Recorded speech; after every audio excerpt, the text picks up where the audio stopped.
Alright guys, just going to do a quick tutorial here on joining up the tanker, getting gas, staying in the basket, and then the Squadron SOP. So I'm 20 miles out, I'm getting ready to call this guy on the radio, let him know I'm inbound. Texaco, Nickel 11, single F-18, 20 miles to the southeast at engines 25 and down the fuel. Alright, so I didn't call him on the F10 menu, because that basically occupies a basket. And what I don't want to do is cut in front of anyone who's already at the tanker, just wait and get gas. And I also don't need to call him to join up on him. I can use the SA page, so right now I know he's at 20,000 and he was moving right to left, so I figured out that this is my guy right here. So I'm just going to descend a little bit. Got a pretty good amount of airspeed, and I'll join up with him. We'll see if he comes left or not. So before I take off, there's a couple of things I want to do to make this easier. It's plan for the tanker I want to visit and put all that information in the jet, or at least have it handy. So I've already inputted his frequency in button 7, which is one of the two locations where you can put those frequencies in. The other is button 8. And I'm writing the TAC in as well. And you can reference the knee boards that come with the PG Fund map. They've all got the tankers in there, and then there's also the squadron cover sheet that's got all that information as well. So I got him off my nose here. I'm just going to continue this descent in and then stay underneath him. Just makes it easier to join on him. Looks like he's about to make his left-hand turn here. So because he's going to turn, and I might catch him in the turn, I'm going to slow down a little bit more than I normally would if I had to catch up to him in the trail. And I'm also going to cut out and put my nose in front of him. So right now, because my nose is pointed behind him, this is lag pursuit. This is if you wanted to get behind him. If I bring my nose to the left, this is pure pursuit. If I put it right on him, there's pure.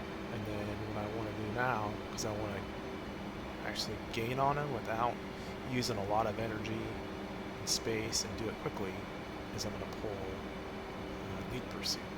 So you'll see I got my nose way out in front of him. You can see him really easily, and I'm on the bearing that I want to join with him.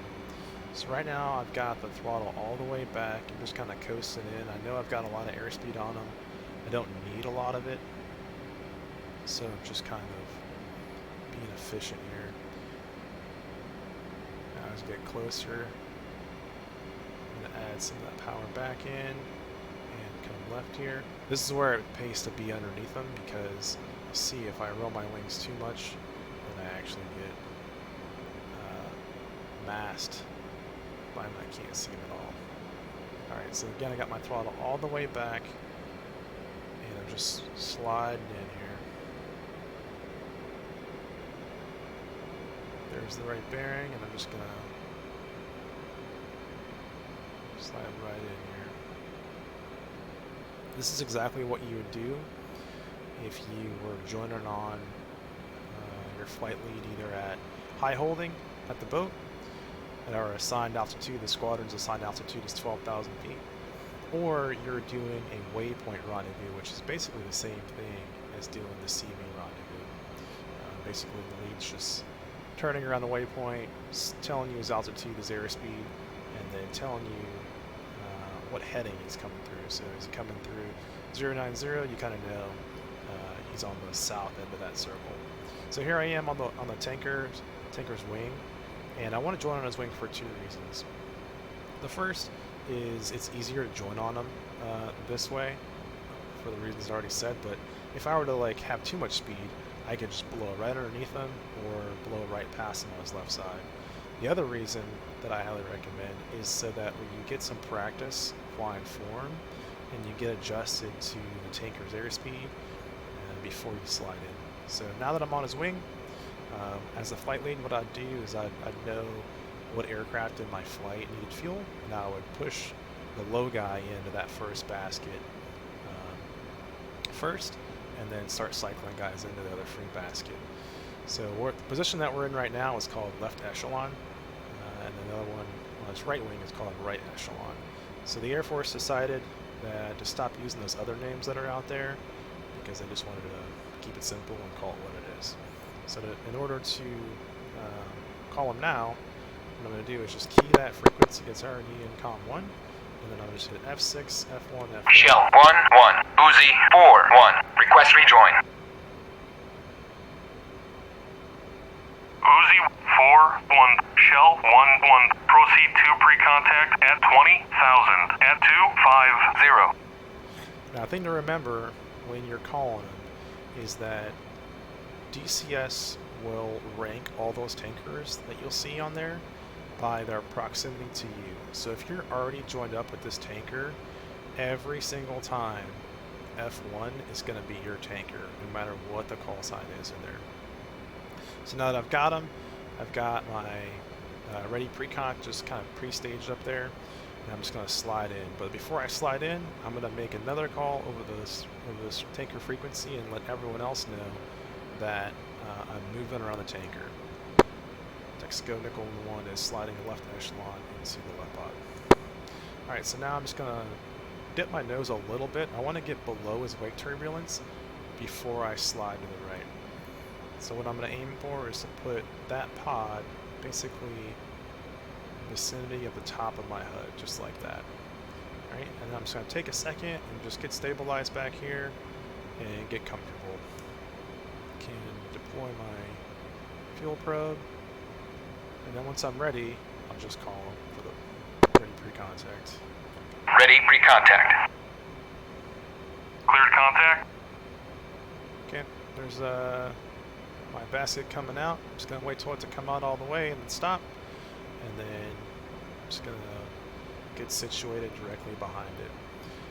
Now, when I'm going to advance towards the basket, I'm not going to look at it. What I'm looking at is really two things. I'm looking at the pod in relation to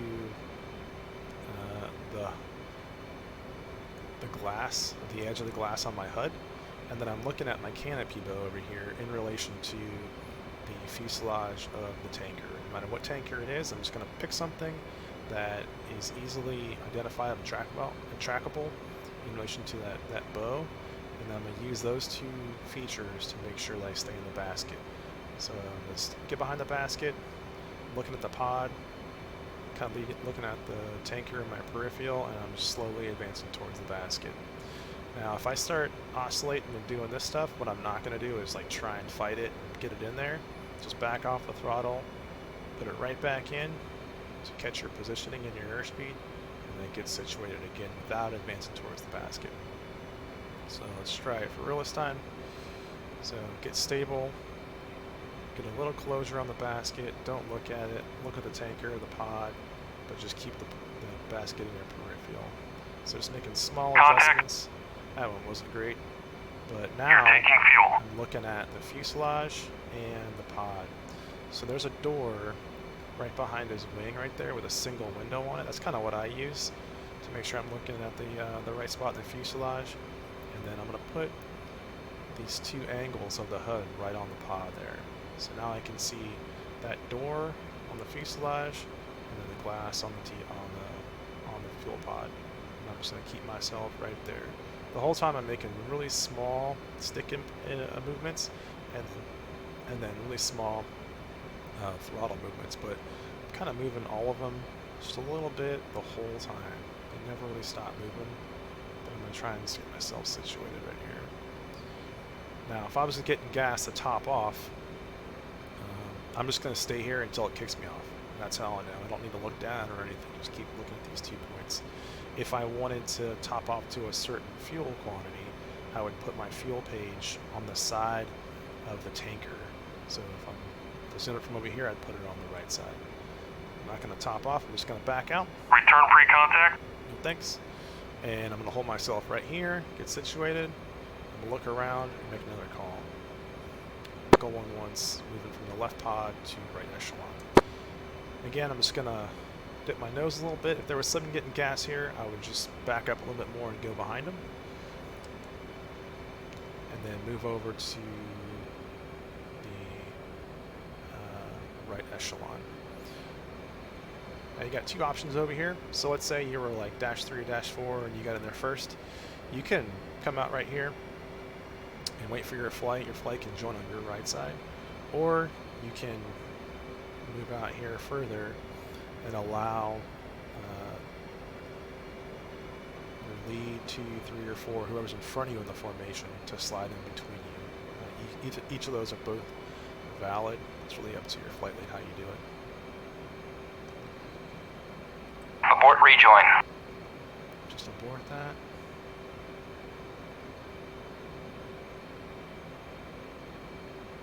That's really it, guys. That's all there is to it.